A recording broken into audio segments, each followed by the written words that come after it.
The movie opens up with Teresa Tree Gelbman, a university student who's as attractive as her nickname is stupid, waking up disoriented in the dorm room of her classmate Carter Davis. She finds herself wearing his clothes after a night of drunken partying. As the two talk, we get to know that it's Tree's birthday today, but she doesn't seem too excited about it. She even ignores a phone call from her father, suggesting that they have a strained relationship. After a while, Tree leaves Carter's room and heads back to her own. On the way, she notices several students going about their day. They are walking, chatting, and doing things a normal student would do. When Tree reaches her dorm, her roommate Lori Spengler gives her a cupcake as a birthday present. However, she throws it in the bin, citing that it has too many carbs. After attending her classes and a sorority meeting, Tree decides to visit her boyfriend, Dr. Gregory Butler's office at the campus hospital. As she arrives, she unexpectedly runs into Lori, who happens to be a nurse at the same hospital. Lori says that she is concerned about Tree's secret affair with the married doctor. She believes that it is unethical and wrong, but Tree brushes off Lori's concerns and tells her to mind her own business. That night, as she leaves for a party, she is surprisingly followed by a figure wearing a mask of the school mascot. Tree notices him and tries to run away, but ends up falling to the ground. Taking full advantage of this, the mysterious figure catches up to her and murders her in cold blood. The next second, Tree wakes up in Carter's bed and assumes that it was just a bad dream. However, as she proceeds to leave, she realizes that the events from her nightmare are repeating themselves. Carter says the same things he said earlier, and when Tree goes outside, she notices the same students doing the same activities as in her nightmare. Moreover, when she reaches her dorm, Lori is waiting for her with a cupcake. The day is Monday, the 18th of September, just like in her nightmare. This makes Tree anxious, so she decides to be a bit more careful. Later, on her way to the party, she avoids taking the tunnel and reaches the venue safely, but unfortunately, as she is chatting with one of her friends, the mysterious figure arrives at the scene and kills both of them. In the next scene, Tree again wakes up in Carter's dorm, wearing his clothes. Realizing that the day has been reset due to her death, she frantically leaves for her dorm. On reaching it, she tells her roommate Lori about all that's been happening to her, but the latter brushes her off and asks her to relax. Following this, Tree locks herself in her room. She barricades her door and boards up her windows, hoping that the killer won't be able to come inside. But to her horror, he has already managed to get inside. In the blink of an eye, he attacks her from behind and kills her off.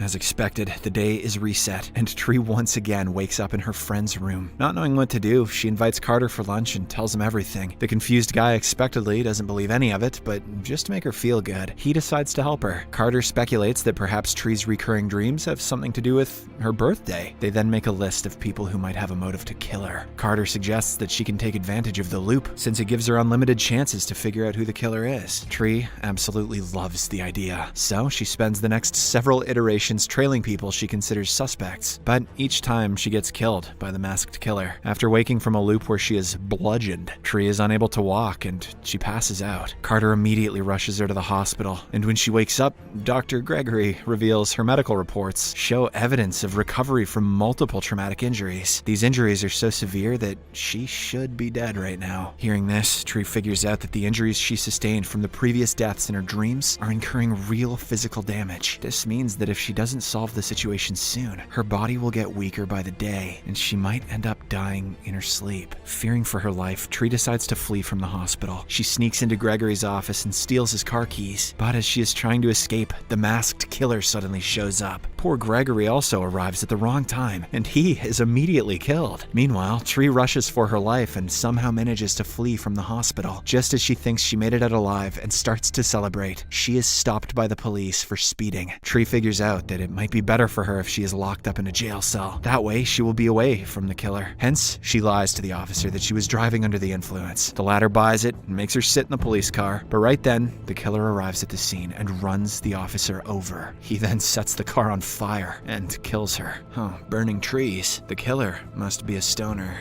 Boo! You're right, that sucked. Following this, Tree wakes up in Carter's bed again. He inquires why she was screaming in her sleep, to which she frantically responds that she keeps getting murdered by an unknown person. Carter, who doesn't remember their previous meeting, believes that she is joking. But when Tree predicts the day's events currently, he is left in utter shock. All this time, she keeps ignoring her father's calls. Tree reveals that she was really close to her mother, who shared a birthday with her. However, 3 years ago, she tragically passed away, and this severed her relationship with her father. Later, as the two are talking at an eatery, they see a local news report on John Toombs. He is a serial killer who murdered 6 female victims. Toombs was the subject of nationwide 5-month-long pursuit, and he is currently being held at the campus hospital. It is revealed that he was involved in a shooting of a local police officer and is being treated for a gunshot wound. After the news report ends, Tree puts 2 and 2 together and concludes that Toombs is the masked killer. She immediately rushes to the hospital and warns the employees there that Toombs is going to escape. However, it is too late, as when she reaches the room, she finds a dead police officer. The masked man also arrives there and starts chasing Tree with a gun. He then takes off his mask and almost kills her, but Carter intervenes on time and rescues her. Unfortunately,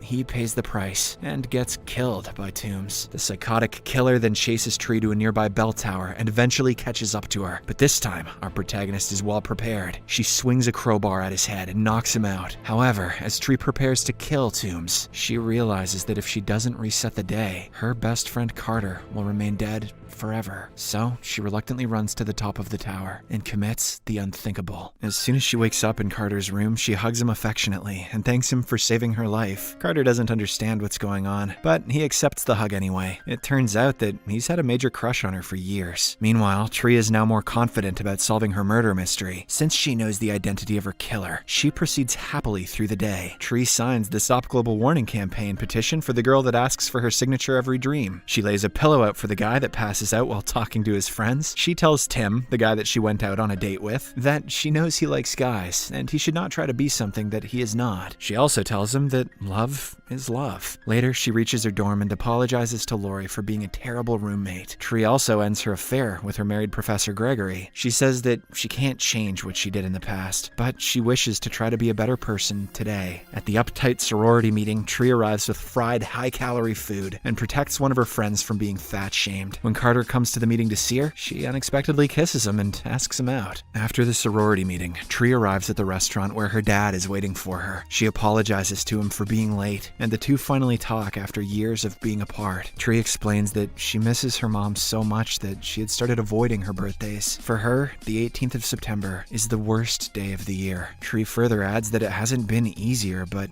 it has been much worse. All the running and hiding has made her miserable. Tree then gets emotional and apologizes to her dad for always ignoring him. She promises that she will be a better daughter from now on. After mending her relationship with her father, Tree gets ready to face the killer. She goes to the campus hospital, where Toombs is being kept, and steals the gun from the policeman guarding the room. She tells him that Toombs is going to escape and makes him get reinforcements. Once alone, Tree confronts her killer and finally shoots him dead. After this, she sneaks quietly out of the hospital and goes to meet her new boyfriend Carter. That night, Tree decides to celebrate both her victory and her birthday at the same time. She brings the cupcake given by Lori, blows out the candles, and eats it. The next second, Tree shockingly wakes up in Carter's bed. The loop is somehow still intact, indicating that Toombs was not the masked killer. Worried, Tree rushes out of the room and heads to her dorm. She then starts packing her belongings with the intent of running away. At the same time, her roommate Lori approaches her with the cupcake. Seeing it, Tree concludes something shocking. The previous loop was the only time she had ever eaten a cupcake, since she died right after it. Tree concludes that Lori had given her a poisoned cupcake. Following this, the movie goes into a flashback in her previous numerous dreams. When Tree threw the poisoned cupcake in the trash, Lori decided to kill her using a different method. So she put on a scary mask and started her reign of terror. She always framed John Toombs, as he was an easy scapegoat. Back in the present, when Tree confronts Lori about all of this, the latter finally comes clean. She admits that she is also having an affair with the handsome Dr. Gregory, but every time she is with him, he always talks about Tree, indicating that he prefers her. This drove Lori mad with jealousy, so she decided to take matters into her own hands. Her ultimate plan was to kill Tree, then kill Dr. Gregory's wife, so that she could live with him happily. After revealing all this, Lori attacks Tree, and an intense struggle follows. They go back and forth at each other for a while, but in the end, it is Tree who prevails by shoving the poisoned cupcake in Lori's mouth and kicking her out the second-story window. The impact kills the evil girl on the spot. In the final scene, Tree wakes up in Carter's room and finds her phone ringing with the same happy birthday tune. This freaks her out, and the same events from her dreams start unfolding. But, to her relief, Carter admits that he was just playing a prank on her, and it is the 19th of September. Trauma's not funny, Carter, you dickhole. The movie ends as the two share a romantic kiss.